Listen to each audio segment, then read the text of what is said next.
So it's right before the Advent season now, where we're coming into the Advent season. And as our wonderful members of our church said, we have our Christmas decorations up on our sanctuary. And one of the things that are written in a lot of Christmas decorations, or one of the hymns that are often sung during Christmas time or Advent time, is "Glory to the Newborn King." See, the thing about Christmas and the reminder that Christmas gives us is that the King, the true King, came to this earth. And in the Advent season, as we remember the time where the true King came to this earth, the Advent season is all about this great anticipation of the true King that will come back. But here's the thing. A lot of times when we say Christ is Lord, Christ is King, we just sometimes say it because that was what we sung on our hymns. That's just one of those things that we saw on our Hallmark cards. And we just say, the King has come. And we don't really put a lot of thought into it.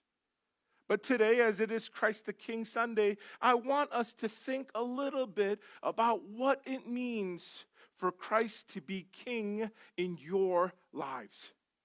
If you really think about having a king, it's a very difficult proposition to some. So I'm not talking about those monarchies that exist in the modern day where the king is just, or the queen is just the symbol of a monarchy. But I'm talking about back in the day when all authority was given to one person. It's a very difficult proposition for us, especially, I think, as Americans, right? Because America, our independence was gained from such a king. So the very nature of our history kind of embeds something where it's not that conducive to fully submitting to a king. But see, to have Christ as a king, that's what we are to do, to have a king, a true king. There's some baggage, I think, that we think is baggage that comes with it. There's some words that come with the king, right? Submitting, authority, and obeying. Those are all things that we, quite frankly, do not like. We don't like people having authority over us.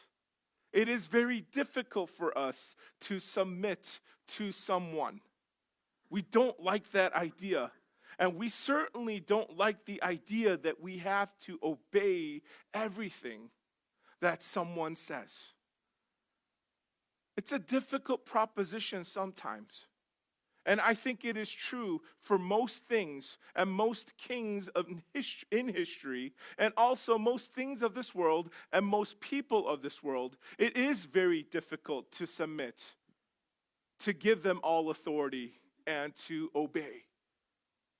But I'd like to make an argument that Jesus is different, that Christ the King is different. And the reason why Christ the King is different is because Jesus is the good shepherd. Christ is the good shepherd. And when we look at Jesus the King as the good and true shepherd, I think I can say with confidence that it is okay to submit to Christ's authority. It is okay to obey Christ's teachings. Every single last word and letter of Christ's teachings, it is okay to obey. And the reason is simple.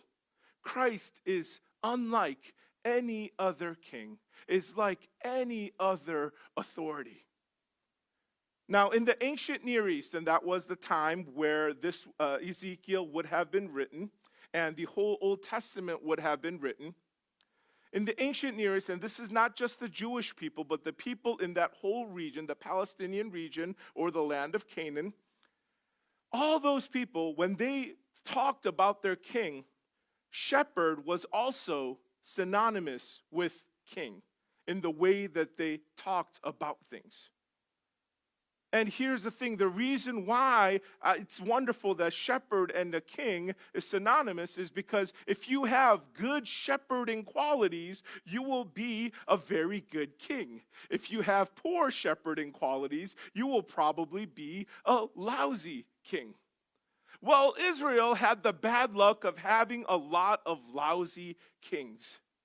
And they find themselves in a very difficult situation. You see, in Ezekiel's time, the Israelites had lost their country. They were conquered by the Babylonians, and they find themselves not in Jerusalem, but somewhere totally far away from it. Their temple, their identities, literally in ruins. And they find themselves wondering what went wrong. Do you ever have those moments, those what went wrong moments? For some, it's a life-changing moment. For some, it's one of those small things. But the Israelites had one of those what went wrong moments. It's almost like a movie. I love movies, and I used to like Guy Ritchie movies and Quentin Tarantino movies. I don't know if you know them, but basically, it's those Hollywood cliche movies where something bad happens. Like the beginning scene is like something horrible has happened, like someone was killed or like they're like about to get killed, right? Someone's hanging. Oh God, this is too graphic for a sermon. But anyway, and then the flashback happens, right? So the bad situations happens in the beginning, and the whole movie is about how they got to that position. But in real life, that kind of plays out too. Sometimes just bad things happen. You find yourself in a horrible situation, and you're wondering, what happened? What happened? And that's what the Israelites found themselves in. And it happened because they chose the wrong king. And I think a lot of times in our lives, when we find ourselves in that same situation, those what happened, how did I get here situations, if we are to look back and be honest with ourselves, sometimes the answer to that question is that we chose the wrong king. That's what happened. And this is what God says to his people in Ezekiel chapter 34. Says that they got bad shepherds because the shepherds did not search for my flock, but care for themselves rather than for my flock.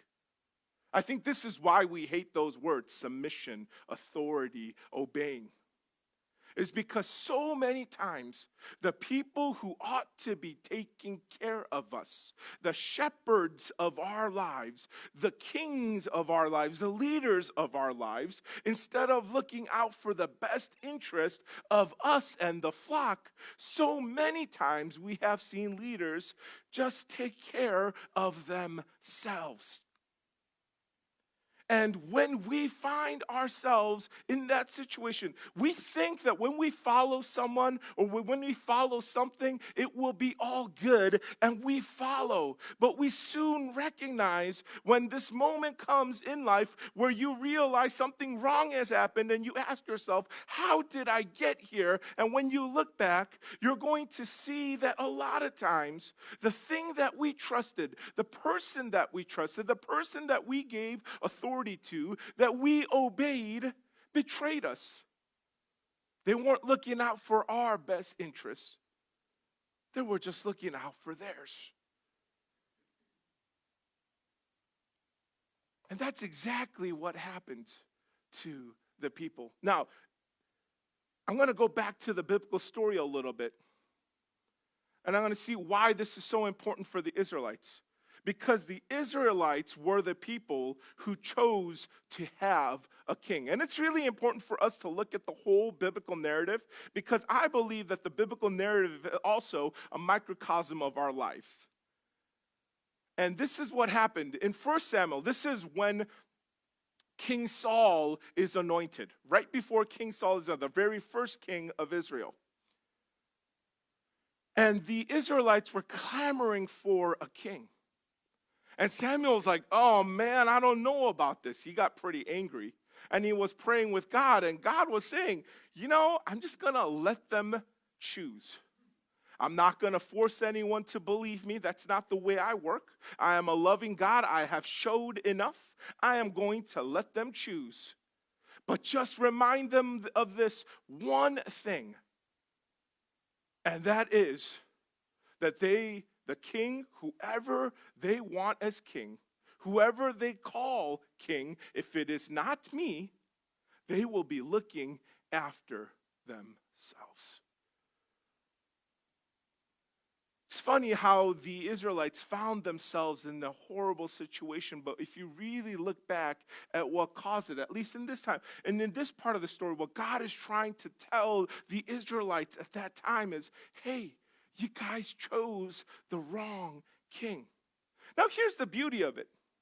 No one is forcing us to have Jesus as our king. The thing is, if you want Jesus as your king, it's your choice. Jesus is not going to rain down fire on you and in your life so that you can call him king. Now, some of you may ask for it, and that is what he will give, and that's a blessing. But if you're not asking for it, Jesus is not all of a sudden going to give you some horrible thing in your life just for the sake of you believing in him. It's a choice that we have. We could either have Christ as our king or someone or something else as our king. It's a choice. But it's a lot easier for us in many times, just as it was for the Israelites, to choose a king over God. Simply because God, in a lot of ways, is so big. And when something is so big, it kind of looks abstract. Like, Earth is beautiful, but you can't see the forest. If you're up in space, you can't see the leaves. It just looks like a big blob. It's a beautiful blob, but it's abstract, right? It's only when we can go into the ground level, right? When you're inside the forest and you see the leaves and the foliage and the vegetation, where you get a better idea of the majesty. But then when you're in it, you forget about the majesty of the whole world because you're immersed in it, and that's how we are in the world. We are so immersed in the world, and that's exactly the same thing that happened to the Israelites. They were immersed in their world, and in that time, every tribe had a king. So they wanted to be like the other tribes. They could only see the tree, not the forest, not the beautiful plan that God had for them. And so they wanted a king. And a lot of times that's what we do in our lives. We want a king. And we think that's best for us. But then bad things happen. We get hurt, don't we? I remember trusting someone. I thought that they would take care of me. Because when you're getting into business someone, right? The businessman or the person, your partner, will sell it to you like he's giving you the whole world. And you trust in the authority of that person. You obey the things of the contract that is set upon them. And then you realize you have one of those moments, oh my goodness, how in the world did I get here? When things go bad. And I recognize very quickly that it went bad because the person that I gave authority to, that wasn't God, was looking out for their best interest. It was their best interest first, and then whatever was left over was given to me. Or sometimes I made myself my king. I became my own king. And in modern worlds and in modern philosophy, isn't that the normal thing to do? Like we all say that, yes, you are the king. You are the ruler of your life. And I did that. But you see, when I was king, I was more preoccupied with my impulses. When I wanted to rest, I wanted to rest. When I wanted to game a little, I just played a lot of games. I forgot about things that I was supposed to be doing. When I was preoccupied, when I thought I was going to conquer the world, right? Just being a young person out of the military, a pretty decent resume, and I was out there to conquer the world. I made myself king. And I did things for myself, and I soon realized as my marriage was falling apart, I had one of those "how did I get here" moments. And I realized, oh my goodness, I got here because I was looking after my own interests, and I failed to be a good shepherd. Imagine living in a world where everyone is looking after their own interests. You know, there's this new trend, right? We hate narcissists, right? Everyone's like, when you say narcissism, you're like, ugh. Like the worst dish you can give someone is, "You're a narcissist," right? But the definition of narcissism is intense self-centeredness. It's an intensity of making themselves king or queen, the ruler, the authority. Imagine how much hurt. The reason why narcissism is such a big issue right now is because of the immense hurt that narcissists cause. But that happens when we make something else our king. But I want to say that Jesus is different. Jesus is different because Jesus, as a king, searches for his sheep and looks after them. There's a difference. When someone else is a king, someone else will just look after themselves. They are going to search for things that they want, not what others need or others want. But Jesus is different. He goes out and searches for his sheep and looks after them. By the way, this is before Jesus' time, but we know that this is Jesus that Ezekiel is talking about because of the way that Jesus talks about himself.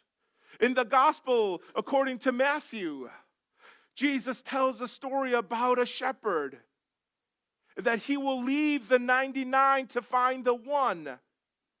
That is who Jesus is. Even if you mess up, Jesus is going to be the one who finds you. That's very different. Most kings, most authority. What do we hear about so many politicians who go wrong and say, they put themselves in that mess, that's not my problem? That's what most politicians say. But Jesus is different. Jesus is, they messed up. Oh, I am going to seek them out. I am going to try my darnest to rescue them, to save them.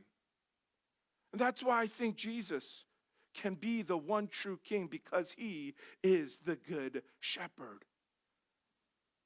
He will tend them to a good pasture, and the mountain heights of Israel will be their grazing land. There's a promise of a better place. It's not just undoing or wrongdoing that Jesus is all about, that God is all about, that a good shepherd is all about, but it's also leading them to a better place by promising them a better place. And that happens in our lives. And I want to encourage you. If you feel that it's difficult for you to treat Jesus as the king, I want for you to take small steps. So one thing that you can give up in your life, that you can give up as in give full authority to Christ and to God to take care of it. I want to encourage you and challenge you to give up just that one thing. And what you're going to find out is that God's going to take care of it.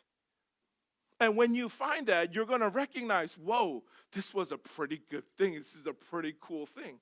And sooner or later, what you're going to do is you're going to start recognizing his voice. When Jesus says that he is the good shepherd, that he is the true shepherd, he says that the sheep will follow him because they know his voice. I want to encourage you. What's that one thing in your life that you can give authority over to? It doesn't even have to be a big thing. Just maybe it's road rage you have a problem with. Maybe you just hate the people who just don't give the right of way, right? Yeah, you know what I'm talking about. Man, I gave that up to God. Give just even those small things up to God and see what happens when you give authority to God, when you trust the Good Shepherd. And I encourage you to see what happens, because slowly what you're going to realize that his voice, that when Christ is a shepherd, things will work out. And that's how you will know his voice. And that's the promise that God gives through Ezekiel to his people, that his servant David. Now, by the way, the patriarch of the family line, right, just gets used. So when he says, my servant David, that means someone from the Davidic line will be their shepherd. And that's the promise that God gives. And as we are going to talk about Jesus' genealogy in our Bible study, by the way, our Bible study is starting. The books are out there, so they're $10 each. If you put in the envelope, if you don't want to order them from Amazon, you can put $10 in the envelope, put it in an offering plate, and take a book. And if you guys are like, man, I can't really afford the book right now, just take it. It's okay. But I encourage everyone to join the Bible study. And we're going to go into Jesus' genealogy, and we're going to see that he's from the line of David. And when you notice that, you're going to realize this is God's promise to his people, and it's God's promise to us, that he's going to send a shepherd to take care of it, that Christ is worthy to be our king. And it's okay that Christ is our king, because he will send the shepherd. And this is how we know that Jesus is different, that Jesus is unlike any other king. Because when Jesus says in John chapter 10, I am the good shepherd lays down his life for the sheep. That's what we remember in Christmas. It's that someone came down God came down to lay down his life for you and for me. And that's why I think it's okay for Jesus to be king, because he is the good shepherd. Let us pray.